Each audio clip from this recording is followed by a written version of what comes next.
하나님이 엄청난 하나님의 일을 하셨습니다.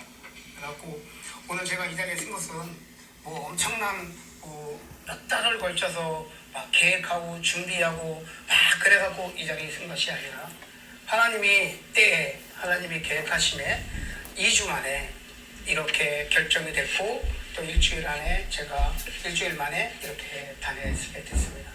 사실은 오늘 말씀을 준비하면 첫 번째 말씀을 무엇으로 전할까 막 이것저것 많이 생각을 했었어요. 좁은 길, 우리가 가야 하는 길은 이 길이야! 그러면서 막 준비도 했었는데 하나님이 저한테 이 말씀을 안 주시는 이 길이야! 하나님 이 길로 가겠습니다! 막 했는데 하나님이 그것이 아니야. 가나안 혼인잔치야. 하면서 오늘의 본문의 말씀을 저에게 주시는 거였어요. 저는 하나님이 주셨으니까 뭔가 그냥 진짜 하나님 앞에 화끈하게 하나님 저 하나님 용사입니다 그러고 싶었는데 하나님은 나한테 아니야. 가나안 혼인잔치야.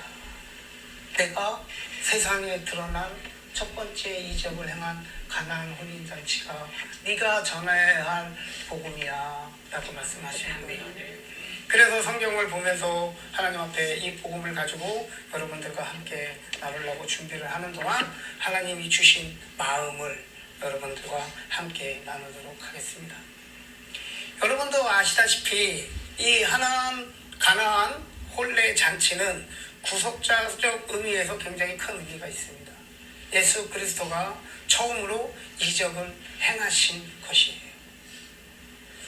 저는 사실 평신도 생활을 할 때 이 구절을 읽으면서 항상 의문이 있었어요. 예수님은 죽었던 나사로를 살렸던 예수님, 오병이어의 기적을 일으키셨던 하나님이 왜 혼인잔치에 물을 포도주로 바꾸셨을까? 아니 장사집 가서 죽은 자를 벌떡 일어나게 하셨으면 아마 예수님은 처음부터 엄청난 이슈를 받고 영웅 대접을 받으면서 세상에 첫 사역을 하셨을 거예요. 오병이어의 기적 5,000명을 먹이셨어요. 근데 숫자로 따지면 2만 명이 넘는 자들이 먹었다고 합니다. 그 자들에게 오병이어의 기적을 일으키셨으면 아마 예수님의 사역은 처음부터 탄탄대로였을 거예요. 근데 왜 물을 포도주로 만드는 교회 다니는 사람은 술도 먹지 말라는데 왜 그 일을 하셨을까? 그것도 하인들만 아는 소수의 사람들만 아는 그 일을 하나님은 하시고 그 연회장의 한복판에서 연회장에 있는 모든 하객들이 있는 한복판에서 예수님이 딱 나타나셔갖고 야 물이 없어? 항아리에 물 채워. 그러고 기도하시고 날로 해갖고 포도주가 되게 그 사람들 앞에서 보인 게 아니에요. 왜 예수님은 이런 모습을 보이셨을까? 저는 항상 이것이 예수님의 첫 등장치고는 조금 어딘가 너무 좀 아쉬운 부분이 있었어요. 근데 이번에 설교를 준비하면서 주님이 저에게 사역의 첫 발을 딛는 저에게 주시는 메시지는 뭐냐면 아들아, 사역은 로또가 아니란다. 아들아, 사역은 네가 한 방에 뭔가를 하는 게 아니란다. 사역은 남들한테 자랑하고 드러내는 것이 사역이 아니란다. 물이 포도주가 되는 그 기적은 한 사람이 보았던 두 사람이 보았던 하인이 보았던 왕이 보았던 그것은 소수에게 보여준 나의 첫 번째 기적이다. 저는 이 본문의 말씀을 가지고요, 우리 교인들에게 주시는 예수님의 이 본문을 통해서 교인들에게 주시는 메시지와 교회에게 주는 메시지 두 가지를 가지고 우리 하나님이 기뻐하시는 성도들과 앞으로 우리가 어떻게 하나님 앞으로 나아가야 하는지를 알아보도록 하겠습니다. 먼저 예수님이 성도들에게 주시는 메시지, 첫 번째는 겸손해야 합니다. 9절의 말씀을 보면요, 연회장은 물로 된 포도주를 맛보고도 어디서 났는지 알지 못하되 물도온 하인들은 알더라. 예수님은 말씀하신 대로요, 7절에 물을 채우고 8절에 물을 떠서 연회장에 갖다 주라고 합니다. 근데요, 예수님은 그것을 아까도 말씀드렸듯이 연회장 한복판에서 하신 게 아니에요. 극소수의 하인들에게 그 앞에서 떠다가 주라고 하십니다. 예수님은 본인이 드러낼 수 있었어요. 나 이런 사람이야. 나 이렇게 잘하는 사람이고 나 이런 힘이 있는 사람들이야. 너희들 나한테 잘해야 돼. 그렇게 하실 수 있었지만 예수님은 가장 낮은 사람들과 함께 하시며 아직 때가 아니었지만 예수님은 그 하인들 앞에서 첫 번째 기적을 일으키십니다. 그리고 12절에 예수님은 어머니와 제자들과 함께 그 자리에서 떠나십니다. 그 잔치상에 나타나서 야, 이거 내가 한 거야. 니네 포도주 맛있었냐? 내가 한 거야. 이러지 않으셨다는 거예요. 마태복음 14장 22절을 보면요, 예수님은 오비움 이어에 여러분들이 잘 아시는 기적을 일으키십니다. 그러면서 기적을 일으키신 후에 예수님이 뭐라고 하시냐면 예수님이 즉시 제자들을 재촉하사 그 자리를 떠나게 하십니다. 그리고 예수님은 또 어떻게 하시는가? 23절에 예수님은 기도하러 따로 혼자 산에 올라가셔서 기도를 하십니다. 예수님은 오병이의 기적을 일으키셨을 때도요, 제자들을 속히 재촉해서 그 자리를 떠나게 하셨어요. 그리고 예수님은 홀로 기도하러 산 위로 올라가십니다. 왜? 그 전에 조금 머물 수도 있잖아요. 그 전에 한 며칠 있을 수도 있잖아요. 그리고 다시 원위치로 돌아가도 되잖아요. 근데 예수님은 그 조금도 허락하지 않으셨다. 그 조금도 영광의 자리에 있는 것을 허락하지 않으셨다. 왜? 그 맛은, 한 번 맛을 본 사람은 거기서 빠져나오지 못하기 때문에. 그 높임을 한번 받아본 사람은 그 높임의 유혹을 벗어버리지 못하기 때문에.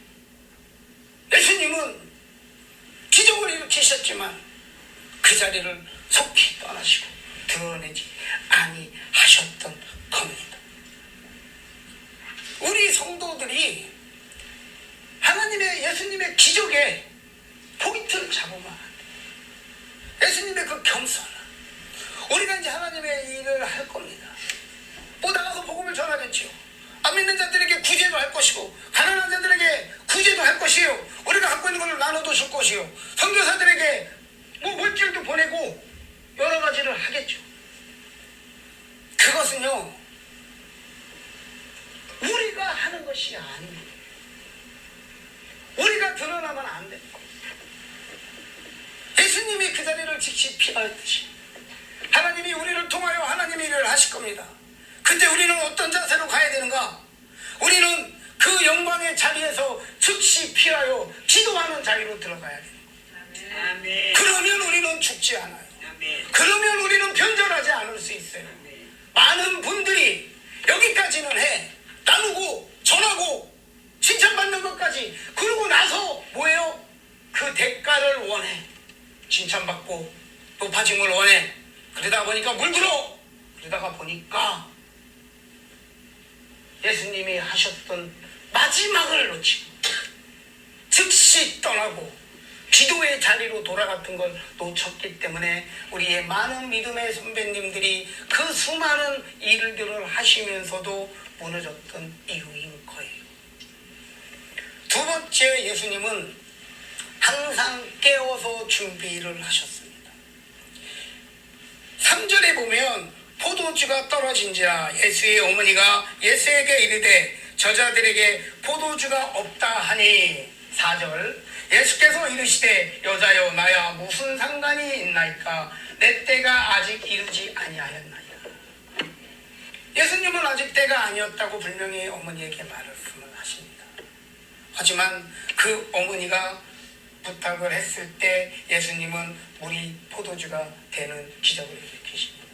이 대목은 예수님의 신성을 이야기합니다.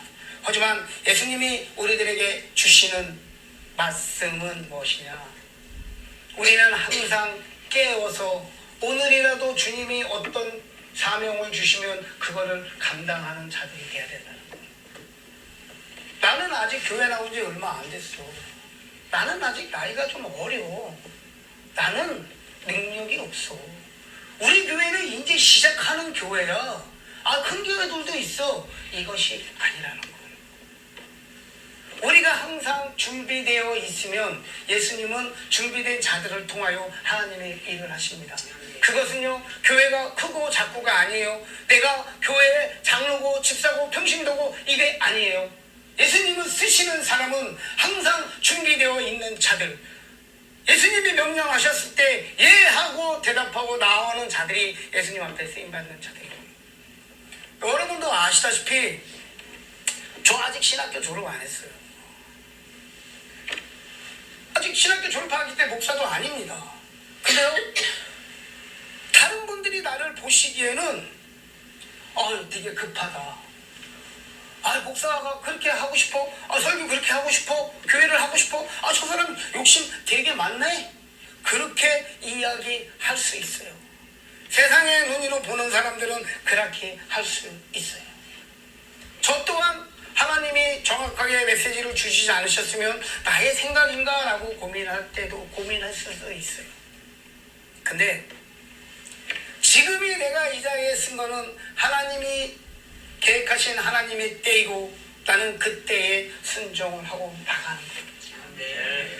내가 부족을 하든 우리 교회가 준비가 되어 있든 안 되었든 이제부터 시작이야. 네. 내가 하나님의 말씀에 예하고 순종했을 때 기적이 일어나는 거예요. 우리 하나님이 기뻐하시는 성도들과 저를 통하여 우리가 하나님 앞에 왜요가 아니라 네라고 대답하고 나갈 때 하나님은 우리 교회를 통하여 하나님의 일을 하실 거라고 저는 믿습니다.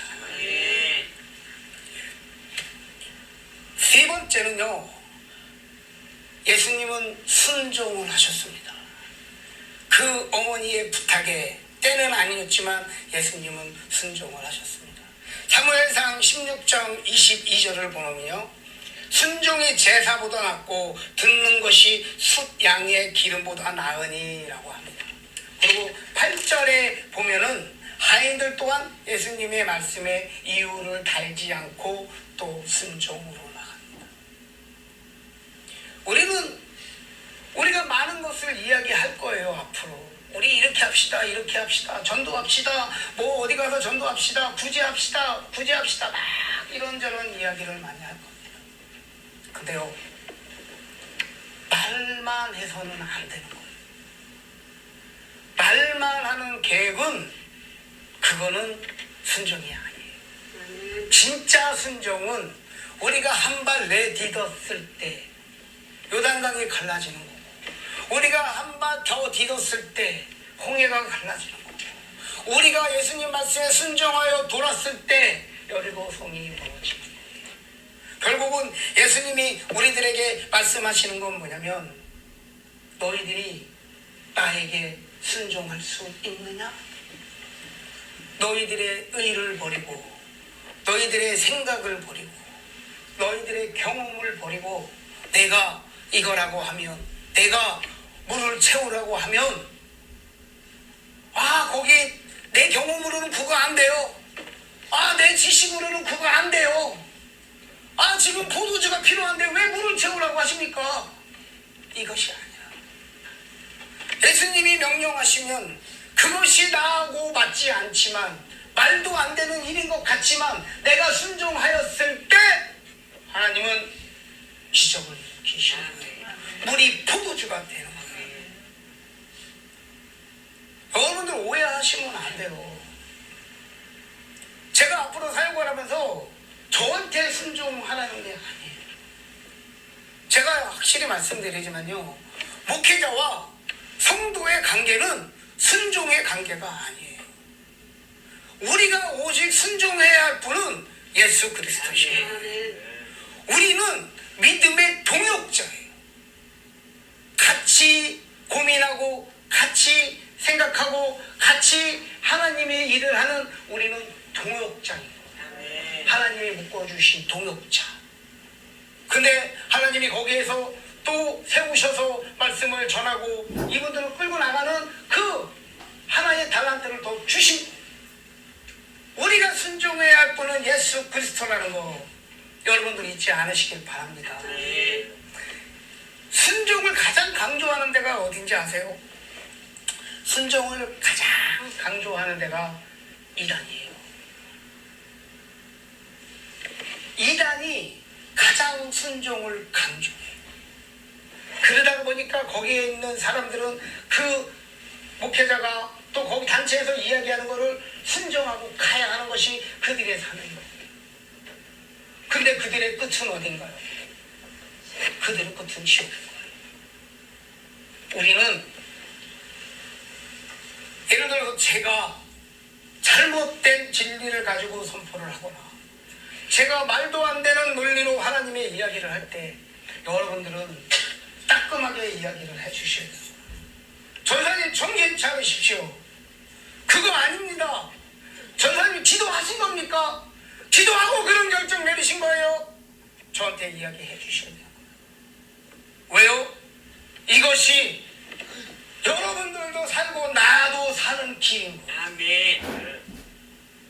순종을 우리는 많은 분들이 순종을 잘못 이야기하고 있어요.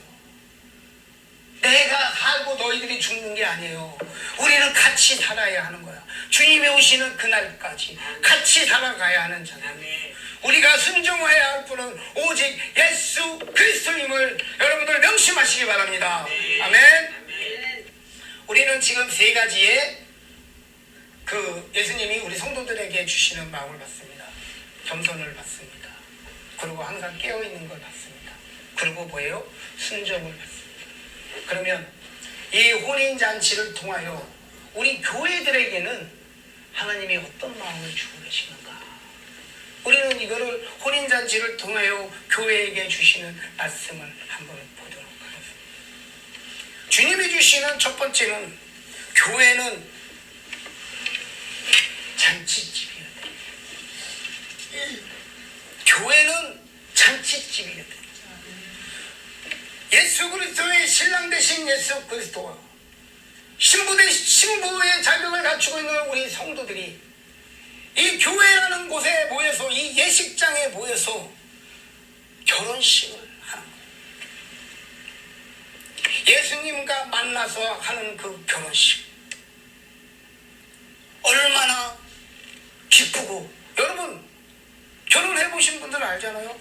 얼마나 설레요.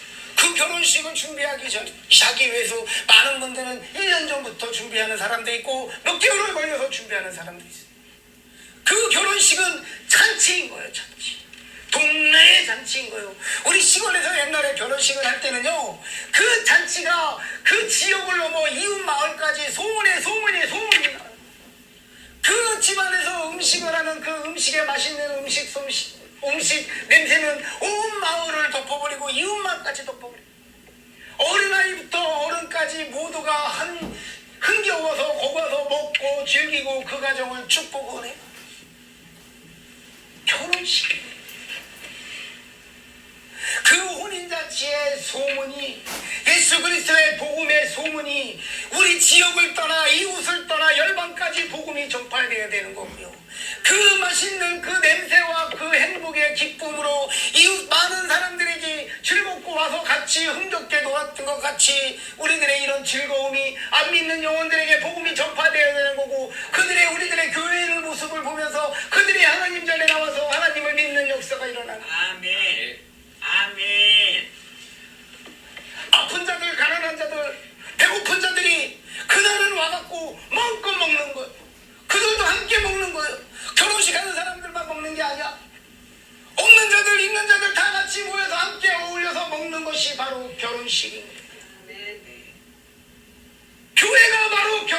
결혼식장인 거예요. 아멘. 결혼식의 소문, 예수 그리스도의 소문을 널리 퍼지게 하는 거. 그 맛있는 냄새를 온 지역에 함께 나누고 함께 전하고, 아픈 자, 가난한 자, 부족한 자, 우리가 돌봐야 할 자들이 함께 와서 예배드리고 춤추며 축하하는 그 자리가 바로 결혼식 자리. 결혼식은 여러분 싸우는 자리가 아니에요. 결혼식은 다투는 자리가 아니에요. 결혼식은 내가 옳다 네가 옳다 따지는 데가 아니에요. 근데 요새 교회 안에, 결혼식장 안에 너무나도 많은 시어머니가 많아. 너무나 많은 올케들이 있어. 뭐예요? 시어머니 올케가 다 나쁘다는 거 아니에요. 오해하지 마세요. 일부 그러다가 보니까 신랑을 가리키고 신부를 가리켜. 그 즐거워야 할 결혼식장이, 그 행복해야 할 신혼부부가 벌써 사람들의 눈치를 봐. 시부모의 눈치를 보고, 신우의 눈치를 보고, 이웃 사람들의 눈치를 봐. 가장 행복해야 할 신랑 신부가 결혼식장이 흥이 나겠습니까? 그 음식이 맛있겠어요? 그 모습을 보고 있는, 결혼식장의 모습을 보고 있는 그 바깥에 당 밖에 있는 사람들이 그 예식장에 가서 거기 가서 음식 먹고 싶겠어요? 내가 결혼식 한다고 아무리 잘하면도 그 사람들이 오겠어요? 그 모습을 보면서? 우리들의 모습을 보면서 전도가 되겠어요? 복음이 전파되겠어요? 그 음식을 먹으러 누가 오겠어? 그 잔치집에 누가 오겠어? 교회는 잔치집이, 이것이 하나님이 교회에게 주시는 메시지인 거예요. 왜 하나님이 혼인 잔치집에서 첫 번째 기적을 일으키셨는가? 잔치집. 신랑 되신 예수님과 신부 되신 성도가 가장 흥겨워야 할 자리, 가장 행복해야 할 자리, 그것이 바로 교회에 있는 것이. 두 번째는 정결한 신부가 되어야 되는 거예요. 6절에 보면 예수님은 그 예식을 하신 정결한 예식을 하는 그 돌 항아리에다가 물을 채우고 포도주가 되게 되는 그 이적을 일으키십니다. 이스라엘 그 사람들이 정결의식을 하기 위해 손을 씻는 항아리. 요한복음 14장 2절을 보면요, 내가 너희를 위하여 거처를 예비하러 가느니, 14장 3절을 보면 가서 너희를 위하여 거처를 예비하면 내가 다시 와서 너희를 내게로 영접하여 나 있는 곳에 너희도 있게 하리라. 신랑 되신 예수님이, 우리는 예수님과 정원한 사이인 거예요. 신랑 되신 예수님이 우리들의 거처, 신혼집을 마련하기 위해서 예수님이 다시 오십니다, 여러분. 아까 우리 주님 다시 오실라 그걸 부르지만 이제 다시 오시는 예수님을 우리는 기다리는 것이 우리 그리스도인 거예요. 신랑이 몇 년 만에, 수십 년 만에 이제 우리를 찾으러 오는 거예요. 진짜 이방에 가서 열심히, 우리 미국에 와 있잖아요. 예를 들어서 그거요. 한국에 정원자를 놔뒀어. 정원자를 놔둔 거야. 그러고 나는 미국에 가서 돈 벌어갖고 올게. 내가 거처 마련하고 올게. 조금만 기다려. 알았지? 내가 너 얼마나 사랑하는지 알지? 조금만 기다려. 그러고 왔어. 여기서 출근하고 그 약혼료만 생각하면서 막 일하고 해갖고 어느 정도 돈이 마련된 거예요. 그래갖고 이제 비행기 타고 다 이제 가는 거야. 그 신랑이, 정원자를 찾으러 가는 그 신랑이 그 정원자에게 바라는 것이 무엇일까요? 무엇을 바랄까? 그 여자가 난 몰래 일 열심히 해갖고 돈 많이 벌어놓는 거, 땅 사놓고 아파트 사놓고 이런 걸 바랄까요? 아니죠. 신랑이 신부를 맞으러 가는 그 신랑이 신부에게 바라는 것은요, 정결하고 순결한 겁니다. 나만 기다려주는, 나만 사랑해서 세상의 유혹 가운데 많은 남자들의 유혹을 물리치고 그 정절을 지키고 순결함으로 나를 기다려주는 것. 그 신랑은 그것 때문에 설레이는 마음으로 그것을 가는 것. 그곳에 가서 그 신부를 맞이하러 가는 것. 신랑이 딱 갔는데 신부가 신랑 모르게 바람이 났어. 신랑이 바람이 났어. 아, 이 정도는 우리 신랑이 이해하겠지. 아, 이 정도는 우리 신랑이 봐주겠지. 나의 형편이 어려웠어. 힘들었어. 그렇기 때문에 나는 잘 살기 위해서 그래도 이것도 당신을 기다리는 마음이야. 그래서 우리가 좀 더 행복하기 위해서 이렇게 한 거야 라고 핑계를 댈 수 있겠죠.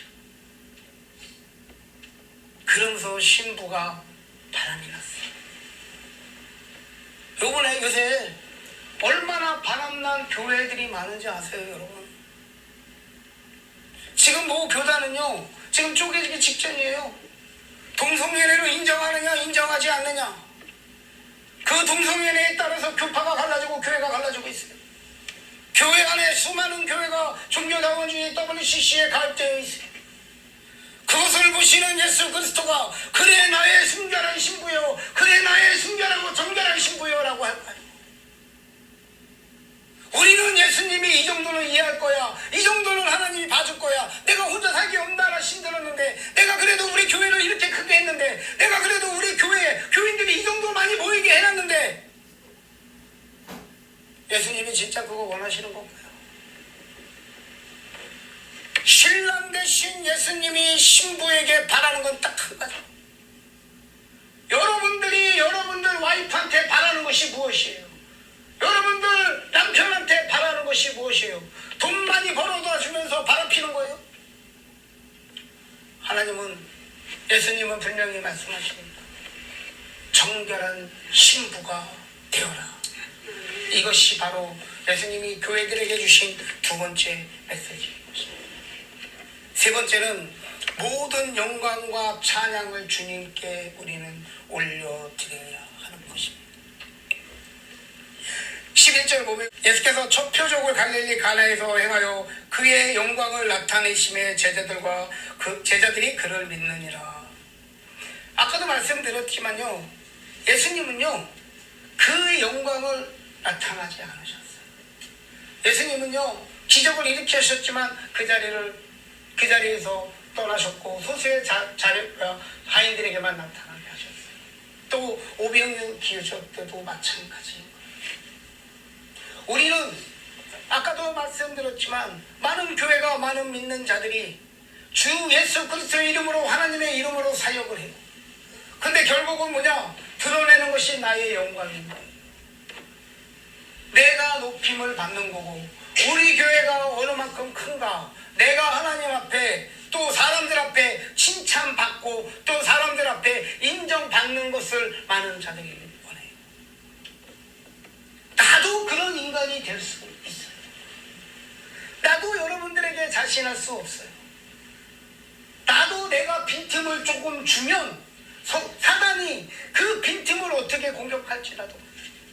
하지만 우리가 예수 그리스도가 주신 축복과 예수 그리스도가 행하신 것을 우리는 그것을 예수님 것을 내 것으로 만들면 안 돼요. 예수님 것을 예수님께 돌려드리는 자들이 돼요. 우리는 예수님이 우리를 통하여 쓰시는 통로밖에 안 돼요. 써주시는 것만으로도 감사. 우리가 앞으로 우리 하나님의 기뻐하시는 교회를 써주시는 것만으로도 감사. 우리 드러내지 맙시다. 우리 드러내고 우리 자랑하다가 사단의 종로를 타다가 지옥 가는 것보다는 하나님을 안 하는 게 나아. 하나님 일 하다가 자랑하다가 지옥 가는 것보다는 하나님 일 안 하다가 그래도 죄 짓지 않고 그러면 또 기회 주시면 그거 받고 우리가 또 하나님이 하는 거. 이제 말씀을 맺도록 하겠습니다. 제가 오늘의 말씀을 준비하며 주님이 저에게 주신 마음이 있습니다. 저는 20년 전에 20년 넘었죠. 우리 딸 아들이 지금 우리 사이까지 이 자리에 있지만 7살짜리 4살짜리를 데리고 돈 500불을 가지고 미국에 왔습니다. 보증 한번 잘못 써서 하나님이 미국에 보내셨죠. 원베드룸에 남의 집에 8개월을 얹혀 살고 또 방 하나짜리 원베드룸을 어떻게 얻어가지고 우리 아들, 딸, 우리 와이프하고 나 4식구가 방 하나짜리에서 4년 5개월 살았습니다. 그리고 방 하나짜리에서 살고 투베드룸으로 막 이사를 갈 때 하나님이 저에게 지금의 가게를 허락하셨습니다. 세상적인 논리로 보면은요, 그 가게는 절대 나의 가게가 될 수 없는 거였어요. 우리 집에는 전 재산이 3년인가 4년을 모은 돈이 다 합쳐서 5,000불도 안 됐어요. 근데 하나님은 돈 넣은 자들을 붙여주셔서 지금의 가게를 하게 하셨습니다. 그때 내가 새벽에 교회를 가서 막 하나님 앞에 울면서 기도할 때 주님이 저한테 이런 말씀을 하셨습니다. 하나님 감사합니다. 하나님 고맙습니다. 내가 생명을 다하고 아버지 내가 충성을 다하겠습니다. 막 그렇게 기도하는데 주님이 나한테 딱 마음을 주시는 거예요. 재석아, 그 가게 네 가게 아니다. 그 가게는 내 가게다. 너는 나의 가게를 매니저먼트하는 사람이다 라는 마음을 주시는 거예요.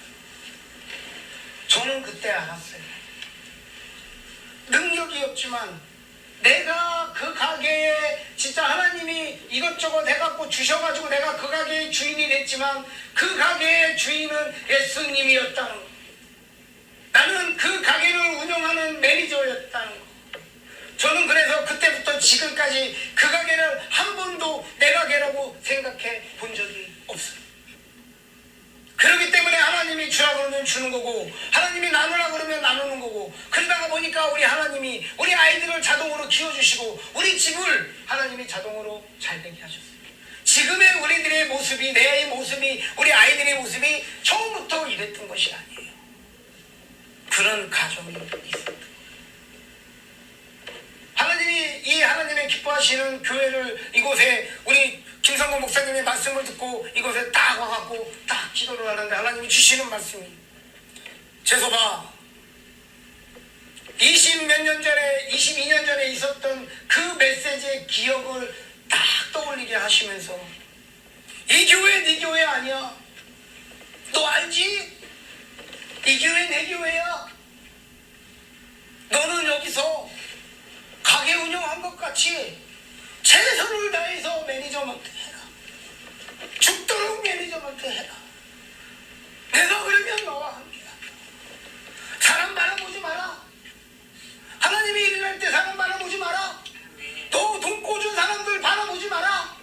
그 사람들도 내가 보낸 사람이야. 너 교회 일을 할 때 나보다 앞서가지 마라. 네가 아무리 계획을 세우고 네가 계획을 짜도 내가 함께하지 않으면 너는 절대 생선가게 할 수 없는 아이였어. 내가 함께하니까 생선가게도 할 수 있었어. 너는 하나님의 일을 한다고 나의 이름을 팔면서 나보다 앞서가지 말아라. 들어라. 기억해라. 지켜라. 그러면 내가 함께한다. 아멘. 너의 삶 가운데 함께한 내가 너의 삶 가운데 함께한다. 왜? 내가 주인이니까. 여러분 오늘 우리는 가나안 혼인잔치의 말씀을 통하여 우리 성도들에게 주시는 말씀과 우리 교회에 주신 말씀을 보았습니다. 내가 그동안 알고 있었던 가나안 혼인잔치의 말씀과 요번에 교회를 하면서 하나님이 나한테 주셨던 가나안 혼인잔치의 말씀에는 내가 알지 못했던, 내가 그동안 알고 있었던 것이 잘못되고 또 내가 보지 못한 것들이 있었다. 이 가나안 혼인잔치는 우리 처음 믿는 우리들에게, 교회를 시작하는 우리들에게, 하나님을 믿고 나아가는 우리들에게 하나님이 주시는 모든 메시지가 있다. 우리 기억합시다. 교회는 하나님과 예수님과 결혼하는 교회 결혼식장이고, 우리는 순결한 신부가 되어야 되는 겁니다. 모든 영광을 아버지 앞에 올려드렸을 때, 이 교회의 주인 되었을 때 하나님이, 우리 하나님이 기뻐하시는 교회를 통하여 하나님이 하나님의 일을 하실 겁니다. 아멘. 우리 무언가 하려고 노력하지 맙시다. 무언가 드러내려고 하지 맙시다. 하나님이 무엇을 하는가를 듣고 하나님이 무엇을 명령하시는가를 보고 나아가는, 예수님 뒤에서, 한 발 뒤에서 예수님을 따라가는 우리 하나님이 기뻐하시는 교회요 성도들이 되기를 소망합니다.